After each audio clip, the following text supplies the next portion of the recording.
हम लोग स्टोरी पढ़ने वाले हैं letter to God. It mean भगवान को पत्र। देखिए नॉर्मली जो है वो हम लोग क्या अपने पड़ोसी है या दोस्त को तो पत्र लिखते ही नहीं है, और यहाँ पे एक ऐसा बंदा है जो भगवान को ही पत्र लिख डाला। ठीक है, इट मीन्स नॉर्मली जो है यहाँ पे एक ऐसा बंदा जो क्या करता है भगवान को ही पत्र लिख रहा है। और यहाँ पे भगवान को जो ये पत्र लिखा जा रहा है, ये नॉर्मली इस कहानी के जो लेखक है वो जी.एल. फुएंटेस है। इनमें जी.एल. फुएंटेस के द्वारा जो ये कहानी लिखी जा रही है, और यहाँ पे जो है वो क्या एक बंदे की बात कर रहे हैं। देखिए यहाँ पे जो है किसान है नॉर्मली, और वो किसान जो है उसकी पूरी फैमिली एक ऐसी जगह पे रहती है जहाँ पे कोई नहीं रहता आसपास में। इट मीन्स पूरा वो सिर्फ आसपास में खेत है, हिल है, लेके और घर की अगर बात की जाए तो सिर्फ एक लौता घर सिर्फ उसी का है, अदरवाइज और किसी का वहाँ पे घर है ही नहीं। अब यहाँ पे अगर हम लोग बात करें, सबसे पहला इस चैप्टर को स्टार्ट करने से पहले बिफोर यू रीड, दे से फेथ कैन मूव माउंटेन्स। वे कहते हैं कि आस्था विश्वास अगर हो तो वो क्या हम लोग पर्वत को भी हिला सकते हैं। ये बात कहीं ना कहीं सच भी साबित होती है। देखिए कहते भी है ना, कभी भी सुने होंगे, अगर भगवान पे कोई बंदा विश्वास कर लेता है तो फिर डूबते को भी सहारा मिल जाता है। इट मीन कहीं ना कहीं से कुछ ना कुछ इंतजाम तो हो ही जाएगी। ठीक है, तो ये विश्वास का असली महत्व है। इट मीन जब कभी भी आप ऊपर वाले पे विश्वास करने लगते हो तो नॉर्मली जो है फिर आपकी प्रॉब्लम आपकी नहीं होती, आपकी प्रॉब्लम फिर उसकी बन जाती है। और जिस टाइम पर आपकी प्रॉब्लम उस ऊपर वाले की बन गई तो समझ जाओ उसके बाद फिर आपका लाइफ जो है वो पूरी तरीके से बदलने वाला है। But what should we put our faith in, लेकिन हमें जो है वो क्या रखना चाहिए जस्ट हमारी श्रद्धा के प्रति। इट मीन जो है हमें क्या सोचना चाहिए यहाँ पे जो हमारी श्रद्धा है। This is the question this story delicately poses, और यह वही क्वेश्चन है जो ये स्टोरी जो है वो बहुत ही नाजुक तरीके से वो पॉज करती है। इट मीन बता रही है, Lencho is a farmer who writes a letter to God when his crops are ruined। देखिए यहाँ पे लैंचो जो है ना, ये बंदा जो है, ये चचा ऐसा है जो एक किसान है, इनमें एक किसान चाचा है। अब ये क्या चाहता है कि नॉर्मली जो है वो भगवान को पत्र लिखेंगे। क्यों लिखना है इसको पत्र? क्योंकि इसका फसल पूरा बर्बाद हो गया है। इसका फसल जो था, जो ये फसल अभी होने वाला था, हुआ भी नहीं था अच्छे से, वो फसल जो है वो आज बर्बाद हो चुकी है। और इससे वो भगवान को जो है वो एक पत्र भेजना चाहता है ताकि वो ये निवेदन करते हुए कि उसको 100 पैसोस मिल जाए। क्या मिल जाए? 100 पैसोस। अब पैसोस क्या है? देखिए पैसोस जो है ना वो करेंसी है। जैसे इंडिया में पैसा चलता है वैसे ही जो है वो पैसोस जो है वह दूसरे कंट्रीज की जो है ये करेंसी है, कुछ लैटिन अमेरिकन कंट्रीज की। लैटिन अमेरिकन कंट्रीज जो है वहाँ की करेंसीज को हम लोग पैसो बोलते हैं, इनमें पैसों से शो करते हैं। Does Lencho's letter reach God? क्या लैंचो का लेटर सही मायने में भगवान तक पहुंच भी पाएगा या कहीं बीच रास्ते में रुक जाएगा? क्या होगा आखिरकार कि रियल मायने में उसका पत्र जो है वो भगवान तक जाएगा भी या आधे रास्ते से ही घूमकर आ जाएगा? Does God send him the money? क्या रियल मायने में भगवान को पैसा वैसा भेज देंगे क्या? इट मीन्स क्या रियल क्वेश्चन तो उठता है भाई कि हम भगवान को पत्र लिख रहे कि हमें पैसा चाहिए, अब हम चीज़ों को बता रहे, तो क्या रियल मायने में जो है वो भगवान जो है वो पत्र पढ़ेंगे और वो पत्र के बदले जो है वो रिप्लाई दे देंगे? इनमें पैसे जितना हम डिमांड किए वो आ जाएगा। Think what your answer to this question would be. सोचिए और आप आंसर देने की कोशिश करिए ये सारे क्वेश्चंस का आखिरकार क्या होगा आंसर।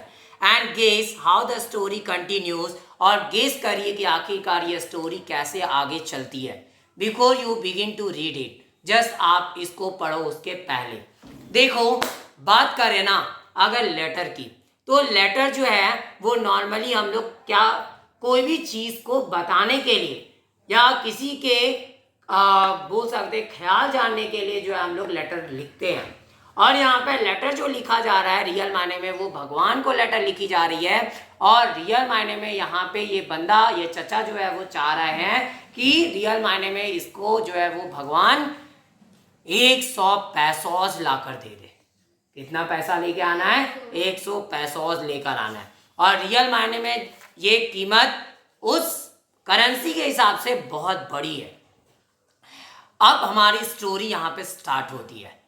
और the house the only one in the entire valley, एक ऐसा घर जो पूरी घाटी में क्या है, सिर्फ एक है। मतलब आसपास एक भी घर दिखाई नहीं देता है, एक ही घर है जो इसी चचा का है। Set on the crest of a low hill, और जो बैठा हुआ है में पड़ा वो घर कहाँ पे है? जस्ट एक बहुत छोटी सी हिल है, उसके क्रेस्ट पर। क्रेस्ट का मतलब टॉप पर। इनमें हिल जो होती है ना, जस्ट क्या होती है, पहाड़ से छोटी होती है, ठीक है, और जमीन से वो उठा हुआ होता है। तो जस्ट हिल का जो टॉप होता है ना, वहां पे ही वो चचा का घर है। और यहाँ पे क्या होता है, from this height one could see the river and the field of ripe corn dotted with the flowers that always promised a good harvest. अब यहाँ पे इस हाइट से क्या कोई भी बंदा जो है वो देख सकता है नदियों को, फिर खेत को जो कि पके हुए मकई, यहाँ पे क्या ripe corn dotted with the flowers, यहाँ पे कॉर्न जो है वो डॉटेड है, कॉर्न लगे हुए हैं जस्ट फ्लावर के साथ में। इसमें यहाँ पे जस्ट जो है वो अब क्या, वो फसल ग्रो होने वाला है, फूल आ चुके हैं, बस वो मकई में अब तब्दील होने वाला है। The That always promise a good harvest, और जो हमेशा से प्रॉमिस किया हुआ है कि एक अच्छा फसल होगा। अब जैसे देखिए ना, कभी भी कोई किसान कब जान जाता है कि अब फसल अच्छा होने वाला है? जब खेत जो है वो लहलहा रहा हो और साथ में जो भी वो रोप कर रखा था वो पौधा इतना ग्रो हो चुका है जिसमें फ्लावर्स दिखाई देने लगे हैं, तो वो किसान अब जान जाता है कि पक्का फसल होगा और बहुत अच्छा फसल होने वाला है। और अब ये फसल जब हो जाएगा तो मस्त एकदम अब इंजॉय करने वाले हैं। उसके बाद तो लाइफ तो फिर बहुत अच्छी होगी। देखिए रियल मायने में अगर बात किया जाए ना, तो एक किसान की जिंदगी फसल पे टिकी होती है। इट मीन्स अगर फसल बहुत अच्छा हुआ तो पक्का है कि वो किसान जो है वो भूखे नहीं मरने वाला। लेकिन अगर फसल किसी कारणवश खराब हो गया तो वो किसान को भूखे मरने से कोई बचा भी नहीं सकता, क्योंकि सारी वो बोल सकते हैं ना अपने धन दौलत को उस फसल को ग्रो करने में लगा देता है। इट मीन जितना वो क्या बोल सकते हैं हार्ड वर्क कर सकता है वो सारा उस फसल को ग्रो करने में लगा देता है।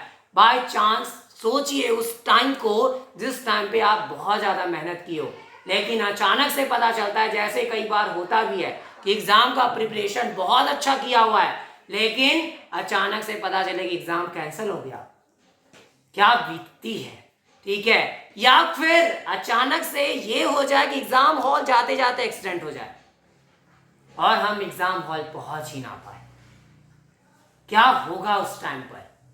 सब कुछ तैयार था, सब कुछ ठीक ठाक चल रहा था, लेकिन सिर्फ एग्जाम हॉल जा रहे थे और उसी के पहले एक्सीडेंट हो जाए तो वो सारी चीजें बर्बाद हो जाती है, सब चीज खत्म हो गया उसी टाइम। वैसे ही जो यहाँ पे किसान जो होता है ना, उसकी पूरी लाइफ जो टिकी होती है बस फसल पे टिकी होती है। अगर फसल अच्छा तो लाइफ फिर बहुत अच्छा, ठीक है, और फसल अगर खराब तो फिर लाइफ क्या होगा वो भगवान जाने। The only thing the earth needed was a downpour और at least a shower.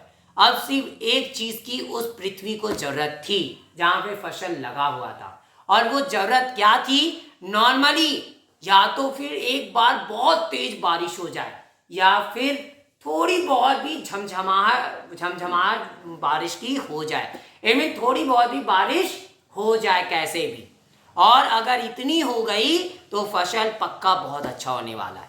Through out the morning लैंचो who knew his fields intimately, अब पूरे दिन भर पूरी सुबह लैंचो जो कि यह जानता था कि ये खेत जो है वह सचमुच अब पूरी तरीके से तैयार है, had not nothing else, it means अब कुछ और करने की जरूरत थी नहीं, but see the sky towards the north east, लेकिन बस वह यह देखता उसी टाइम कि आसमान जो है नॉर्थ ईस्ट की तरफ वो आसमान को देख रहा होता है कि अब तो कुछ है नहीं, बस बारिश कहीं से भी होनी चाहिए। Now we are really going to get some water women.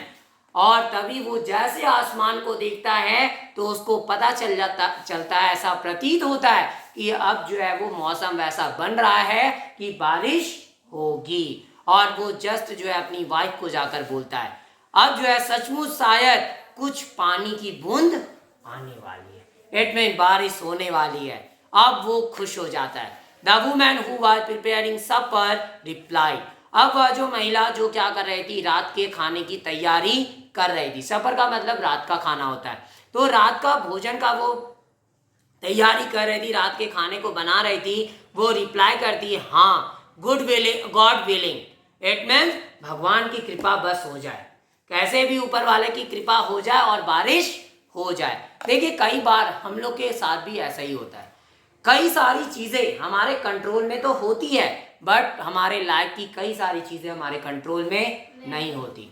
लोग इसलिए बोलते हैं ना कि अपना कर्म करो, बाकी सारी चीज़ें ऊपर वाले पे छोड़ दो, क्योंकि आपके पास आपका क्या उसका फल आपको मिलेगा वो आपको खुद भी नहीं पता होता। आप एग्जाम तो अच्छे से लिख कर आते हो, लेकिन फिर भी अचानक से पता चलता है जब रिजल्ट आता है तो हम तो 100 में 95 की सोचे थे लाने की, होप किए थे, आशा था कि 95 आ जाएगा, बट रियल मायने में 95 ना करके 80 या 75 में अटक गए। तो कंडीशन ये क्या है कि कहीं ना कहीं या कोई भी चीजें जो भी चीजें हो रही होती है वो क्या कहीं ना कहीं तो आपसे मिस्टेक हुआ है, ठीक है। तो इसलिए जो है वो सारी चीजें हमारे बस की नहीं होती है। आगे हम लोग बात करें, the woman who was preparing supper replied yes God willing, the older boys were working in the field. अब वह जो बड़ा जितने भी बड़े लड़के जो थे, बच्चे जो थे, वो जस्ट खेत में काम कर रहे थे। जैसा होता भी है कि जो घर के बड़े बड़े बच्चे जो होते हैं ना, वो उनसे ज़्यादा थोड़ा काम लिया जाता है, लेकिन छोटों से उतना काम नहीं लिया जाता, बस अपना मस्ती में मग्न होता है। Why the smaller ones were playing, और बस छोटे छोटे बच्चे जो थे वो मस्त अपना एंजॉय कर रहे, खेल रहे थे। Near the house until the women call to them all, और जस्ट घर के पास ही वो खेल रहे थे जब तक महिलाएं जो है उनको जो है वो बुलाई नहीं, come for dinner, it means dinner बन गया है अब आ जाओ, ठीक है। तो रात का खाना जब तक बन ना गया हो उस टाइम तक, जब तक वो माँ का कॉलिंग ना सुनाई दे, तब तक वो सारे बच्चे जो है जो बड़े हैं वो खेत में काम कर रहे हैं और जो छोटे बच्चे मस्त खेलने में मगन है। वो टाइम याद करिए जब छोटे थे या अभी भी कभी भी देखे होंगे, जब रात का टाइम होता है, गर्मी का टाइम आ गया तो मस्त हम लोग क्या कर रहे होते हैं, रात में छत पे जाकर मस्त एंजॉय कर रहे होते हैं, कुछ गेम खेलना या तो फिर ऐसे ही टाइम पास करना या टहलना, वो सारी चीज़ें कर रहे होते हैं। बस इंतजार होता है कि मम्मी कहीं से भी बुला ले, खाना बन गया है, और वो भी अगर कुछ स्पेशल कुछ बन रहा हो तब तो खैर और एक्साइटमेंट होती है कि जस्ट जो है वो जल्दी से आवाज आ जाए कि रेडी है, आके खा लो, क्योंकि कुछ स्पेशल बना है। आगे और यहाँ पे जो है just it was during the meal that just as, और यह जो था just it was during the meal, और ये मील के दौरान just as Lencho had predicted, और मील के दौरान ही क्या लैंचो जो था वो प्रेडिक्ट किया, इट में भविष्यवाणी करता है। Big drops of rain begin to fall, it mean बड़े बड़े बूंद जो है वो बारिश के वो गिरना स्टार्ट हो गए हैं। In the north east huge mountains of cloud could be seen approaching, और जस्ट नॉर्थ ईस्ट साइड में एक विशाल पर्वत जो है जो कि बादलों की है। ये पर्वत किसकी है? बादलों की। देखे होंगे जब बहुत घने बादल जब आसमान में बन जाते हैं ना तो लगता भी है कि जैसे कोई पहाड़ खड़ा हो, इनमें बहुत सारे ऐसे पहाड़ जैसे वो दिखाई देते हैं। तो वैसे ही ये बोल रहा है कि विशाल जो है वो पर्वत वो दिखाई दे रहे बादलों के, कुड बी सीन अप्रोचिंग, और जो ऐसा प्रतीत हो रहे जैसा कि वो बस जो है वो पहुंच सकते हैं। इट मीन्स कुछ दूर पे हैं, बस ट्रेन पे बैठ गए हैं बस मेरी जगह पे पहुंचने वाले हैं। और यहाँ पे वो विश्वास लिए हुए। The air was fresh and sweet, और वह हवा जो थी ताजी थी और बहुत अच्छी थी। The man went out for no other reason than to have the pleasure of feeling the rain on his body. अब वह बंदा जो था वह बाहर आ गया, क्या कोई दूसरे रीजन से नहीं, सिर्फ ये आनंद लेने के लिए कि उसके बॉडी पे जो है वह बारिश की जो है वो फीलिंग को आनंद ले सके, यानी बारिश की बूंदों को वो महसूस कर सके और खुश हो सके। क्योंकि बारिश देखिए, गर्मी के बाद का जब बारिश का मौसम स्टार्ट होता है और जो पहली बारिश जो स्टार्ट होती है वो टाइम कुछ अनोखा होता है, क्योंकि वो एक ऐसा टाइम होता है जिस टाइम पर हम लोगों को गर्मी से छुटकारा मिलना शुरू हो जाता है। ठीक है, या फिर गर्मी के टाइम में ही देखते हैं ना, जिस दिन कोई मौसम जो है वो अचानक से बदल जाए और क्या हो जाए, बादल छा जाए और आंधी चलने लगे और बारिश अचानक से स्टार्ट हो जाए, तो क्या एक चैन मिलता है यार, क्या गर्मी से छुटकारा मिलेगा। ठीक है, तो बस वैसे ही जो है अब वो बाहर निकल पड़ा है। And when he return he exclaim, और जब वह वापस आया तो वह चिल्लाया, these aren't rain drops falling from the sky, और ये सब जो है सिर्फ पानी की बूंदे नहीं है जो आसमान से गिर रही हो, दे आर न्यू कॉइन्स, और ये हैं क्या, नए नए सिक्के हैं। अब वो क्यों बोलता है कि ये नए नए सिक्के हैं, क्योंकि नॉर्मली आप ये जानो ना, क्योंकि अगर कभी भी कोई भी बात की जाए कि यहाँ पे किसान जो है अब उसका अगर फसल अच्छा होगा तो नॉर्मली क्या होंगे, पैसे आएंगे। क्या आएंगे, पैसे आएंगे। इट मीन कई सारे उसको सिक्के मिलने वाले। इससे वो बड़ी बड़ी बूंदों को जो है वो क्या सिक्के से जो है वो कंपेयर कर रहा है। The big drops are 10 cent pieces, और जो बड़ी बूंद जो है वो 10 सेंट पीसेस है। इट मीन वो 10 सेंट जितनी कीमत रखता है। सेंट भी जो है वह क्या करेंसी को ही शो करता है, जो 100 पार्ट होता है डॉलर का। $1 का 100वां भाग की अगर बात करें तो वो सेंट होता है। तो वो यहाँ पे क्या एक बड़ी बूंद को 10 सेंट के बराबर बता रहा है। And the little ones are 5, और जो छोटी छोटी बूंदे हैं वो क्या है 5 सेंट के बराबर है। इनमें यहाँ पे छोटी बूंदे 5 सेंट जितनी कीमत रखती है। With a satisfied expression he regarded the field of ripe corn with its flower draped in a curtain of rain, और जस्ट एक संतुष्ट एक्सप्रेशन के साथ वह मान लिया था कि यह जो फील्ड जो है राइप कॉर्न की, जैसा इसके फ्लावर के साथ ड्रैप्ड इन अ कर्टेन, और वह क्या है ढक चुकी है इन अ कर्टेन एक पर्दे में ऑफ रेन। इनमें रेन का पूरा एक पर्दा जो है वो उससे वो ढक चुका है। But suddenly a strong wind begin to blow, तभी अचानक एक बहुत भयानक हवा जो है वो चलनी स्टार्ट हो गई। जैसे अभी हम एग्जाम्पल बताए थे कि आप सब कुछ तैयार कर चुके हो, अचानक से आप एग्जाम हॉल जा रहे हो और आपकी एक्सीडेंट हो जाए। अब वही झटका इसको लगा कि अब तक सब कुछ ठीक चल रहा था, लेकिन अचानक से इतनी ज्यादा हवा जो है वो स्ट्रॉन्ग आ जाती है, हवा बहने लगती है कि अब क्या होता है वो देखते हैं। To blow and along with the rain very large hailstones began to fall, और जस्ट हवा के साथ ही बारिश जो थी वो बड़े बड़े हेलस्टोन के रूप में गिरना स्टार्ट हो गया। बड़े बड़े ओले के रूप में जो है वो गिरना स्टार्ट हो जाता है। This truly did resemble new silver coins, और ये सब सचमुच या मिलता जुलता था नए सिल्वर कॉइन्स के रूप में, लेकिन रियल मायने में ये उसके लिए कॉइन का रूप था नहीं, क्योंकि अब उसके लिए बर्बादी आने वाली थी। क्योंकि अब जो ये टाइम आने वाला था उसके लाइफ में, वह एक ऐसा टाइम था जिस टाइम पे उसको इतना बड़ा झटका लगने वाला है जो कभी वो सोचा नहीं था। It's really getting bad now. Oh sorry, एक लाइन छूट गया। The boys exposing themselves to the rain, अब जो लड़के थे वो अपने आप को जो है रैन बारिश की तरफ बाहर आ गए अपने को लेकर। Ran out to collect the frozen pearls, और वो क्या करने लगते हैं, वो जमे हुए वो मोतियों को उठाना शुरू करने लगते हैं। इनमें वो बर्फ के जो छोटे छोटे टुकड़े हैं उसको उठाने लगते हैं। जैसे देखे भी होंगे हम लोग एंजॉय, जब बारिश में भीग रहे होते हैं और अचानक से बर्फबारी होने लगती है तो वो बर्फ को चुनना स्टार्ट करने लगते हैं और मस्त उसका जो एंजॉय तो कुछ अलग ही होता है। आगे, और तभी it's really getting bad now, और ये क्या हो रहा था, अब जो है वो बहुत ज़्यादा बुरा हो रहा है। एक्सक्लेम द मैन, और वो आदमी चिल्ला उठा कि बहुत बुरा हो रहा है।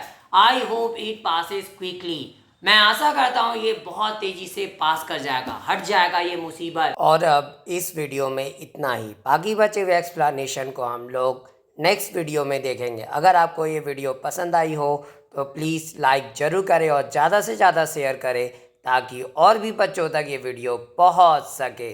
Thanks for watching my video. Have a nice day.